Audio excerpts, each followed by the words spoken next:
if you put a message out that you work with one specific industry, you might be limiting yourself there. You can find businesses like I want to say throw a rock and you'll hit a business that needs bookkeeping, right? Because it's true, everybody needs it, and there's so many people out there that need it. And I think in addition to, maybe limiting yourself a little too soon, you also could be missing out on something you really enjoy. I think a lot of times our niches kind of find us later. I would caution people that are just starting out against finding niche too soon.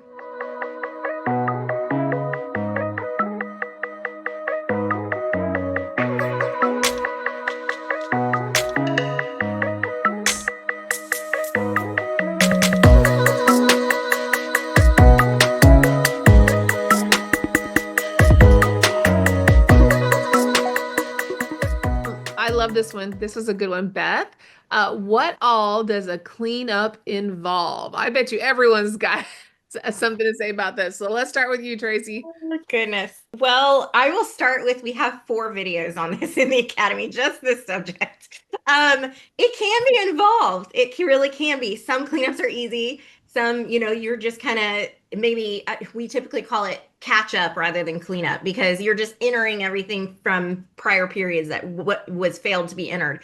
That can be really easy. Versus actually going back and having beginning balances that you have to figure out, what do I do with these beginning balances? How do I clear out reconciliations that were done incorrectly? There can be so many things that can happen that you can run across with a cleanup. But cleanups, I love cleanups. I think they are such an opportunity to get better at your skills. I learned so much hands-on through doing cleanups. It's like really the best way to just like jump in and figure bookkeeping out, because you've got to figure out, how does this affect this report? Where does this show up? And you learn it. You learn it as you go. It really depends on the client. It really depends on what all they have going on, what they have. Do they have payroll? Do they have sales tax? Do they have all that set up inside of QuickBooks? Is that something that they have in other softwares? There's a lot of different moving pieces. Can be complicated, can be easy.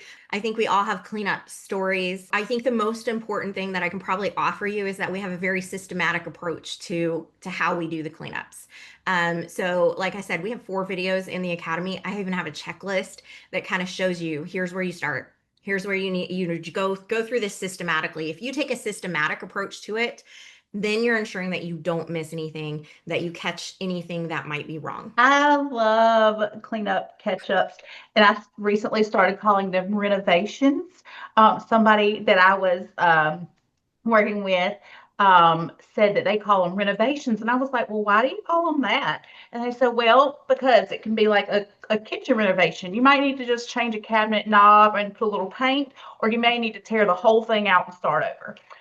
And also, when somebody's wife's been doing their books, you don't want to go in and be like, well, I got to go in and clean up your mess now. So we're just going to do a little renovation on your books. I was like, I love that. Love that. So yeah, but they're my favorite. I love that. I think that is like the perfect analogy, because exactly like you said, is it a knob on a cabinet, or is it like the entire kitchen that you're gutting? And it's exactly true. I used to hate cleanups and love catch-ups, just sort of like building it from scratch. And now I'm liking cleanups more and more because my skills have just improved. One of the things, if any of you have picked up Tiffany's ebook on "Is This Right for Me" kind of thing, the section that talks about are these things true of you, then this bookkeeping might be right for you. One of the thing that caught me was, do you like puzzles? And I was like, oh, I love puzzles. And basically that's kind of what a cleanup is. And some of your ongoing bookkeeping too is a bit of a puzzle. And I love that part. The only thing I have to add is that was one of the biggest things I was worried about when I joined. And to Tracy's point, it is very systematic and there are resources to help. So I wouldn't give that any sweat, but it is a really good learning opportunity, like Tracy said. And I find the last couple that I've done, it's kind of helped in a way propel your understanding of what's going on with that client. I I don't know about you guys, but I like to create SOPs for myself as I go along. And that's where it always starts with me. I think usually when I sign a client, there's some level of cleanup, whether it's a couple months or a year. And that's been a game changer too, because then I have it all in writing and I'm able to just reference my cleanup notes. All right, here we go. Maya, are most of the clients that you run across on QuickBooks, and what other software have you come across? I think this is kind of a limitless question. Again, there's so many different softwares out there, but the thing is, QuickBooks is the #1 accounting software in the US. I don't think you really run across a lot of business owners that don't know what QuickBooks is. I mean, they're everywhere. If you turn on the TV or YouTube or anything, you're probably seeing QuickBooks advertisements. So most people know what QuickBooks is. And a lot of people, if they're not already on QuickBooks, are willing to go to QuickBooks because it's a reputable company. Again, it's something they see all over the place. It is the most popular, and so we see it all the time. What others, as far as other software, I mean, I think we've come across a lot of different things. There are some different like industry specific softwares that might have like a bookkeeping component. The downside to a lot of those is it's single entry bookkeeping. QuickBooks is double entry. So what that means is every transaction has a debit and a credit. It balances. Single entry is more like a checkbook where you're just making an entry. So you're limited with single entry, you're limited to basically a profit and loss report versus with double entry, you have a cash flow report, you have a balance sheet. You're able to see more pieces of that business. And because, you know, profit and loss doesn't really give you that full picture. The balance sheet, the statement of cash flows, that fills in that missing information, like the things that a business owns, what they owe, how much equity someone has in that business. And so that's one of the things to look for if you're, you know, talking to a client and they want bookkeeping. If you're considering another software, I mean, we recommend QuickBooks. We support QuickBooks in the Academy. Like I said, I think probably 90% of the people, if I had to guess, are on QuickBooks or willing to start a QuickBooks subscription for you to take over their bookkeeping, maybe even higher than that. It's really popular. But we do see other software out there. And, you know, if you are considering taking somebody on, my advice would be to see what type of software that is. Like, does it actually do the full amount of bookkeeping that you need it to do? I've heard some people ask about Wave. I had a previous client whose business was kind of tanking a bit, so he couldn't continue services with me. And he just circled back yesterday, in fact, and said, "Hey, I started using Wave instead of QuickBooks, and because it's cheaper. And I've run into an issue. Is that something you can jump on into it and clean up for me?" And I was like, not. Probably not, because I use QuickBooks. So Wave is the other one I've heard of. But yeah, we are very much a QuickBooks centric group. Dare I say we love it? I think we love it. Yeah, and here's a good one from Yen. How can we get clients? My favorite. Yeah. Honestly, I don't know if Bill wants to say anything here, but we did a survey in the Academy a while back. Do you want to talk about this, Bill? Sure. Yeah, we surveyed our Academy students back in November of last year to really as we plan out our curriculum. And two of the main ways when we surveyed our Academy students, 26% said through networking, and they found clients through networking, and 26% said through referral systems, having a solid referral system. And so we spent a lot of time in the first part of this year building out programs to show you what are the right kind of networking groups and networking associations and things like that to network, and how do you effectively network, because it's not just like speed dating, but you've got to be able to stand out and connect with people. And then how do you build a solid referral program to incentivize someone to send you clients? If you build a solid referral program, you get one or two referral partners, they can help you build a business right then and there. So we spend a lot of time talking about that based off of feedback from our students. Yeah, and in addition to the networking, the referrals, we also focus a lot on email marketing and social media. Those are kind of like our main four methods. And we have a lot of information. We actually have checklists for all of those, what your first 30 days looks like in choosing those marketing methods. We also just added a new marketing call that we have a live call every week. Marissa, Alicia are both mentors that host that call.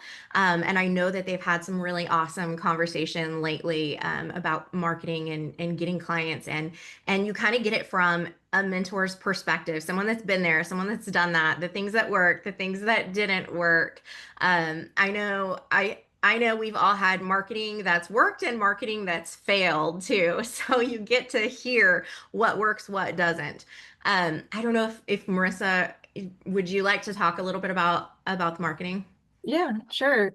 So big one for me, I was in a networking group for a year, and that was great. I did get some business from that and some referrals even a year later.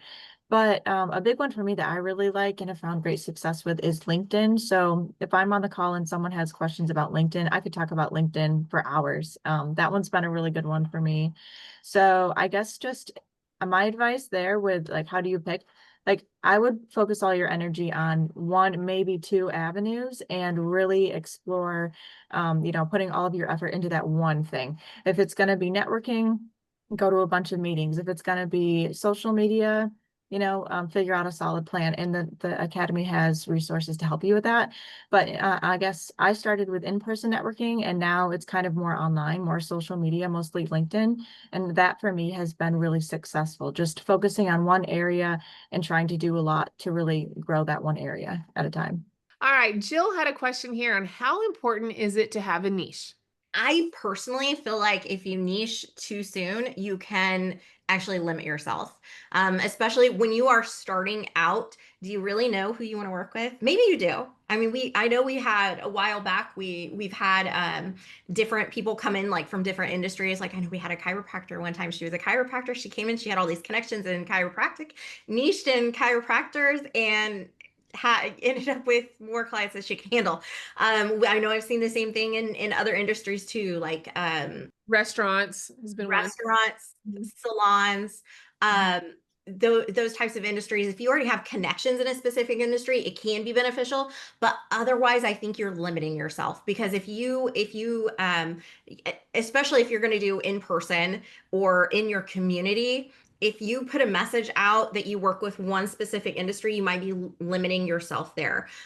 If you go out, you can find businesses like I want to say throw a rock and you'll hit a business that needs bookkeeping, right? Because it's true, everybody needs it, and there's so many people out there that need it.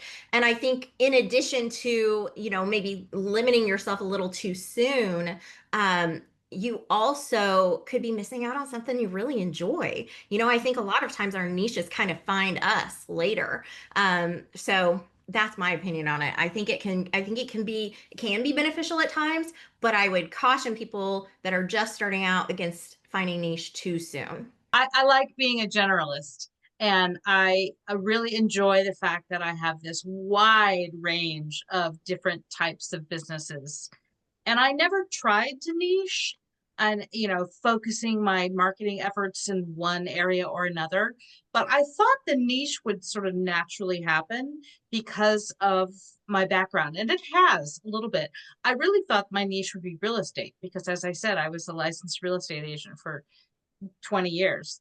And it didn't happen. I didn't try to make it happen, but I just thought it would naturally happen.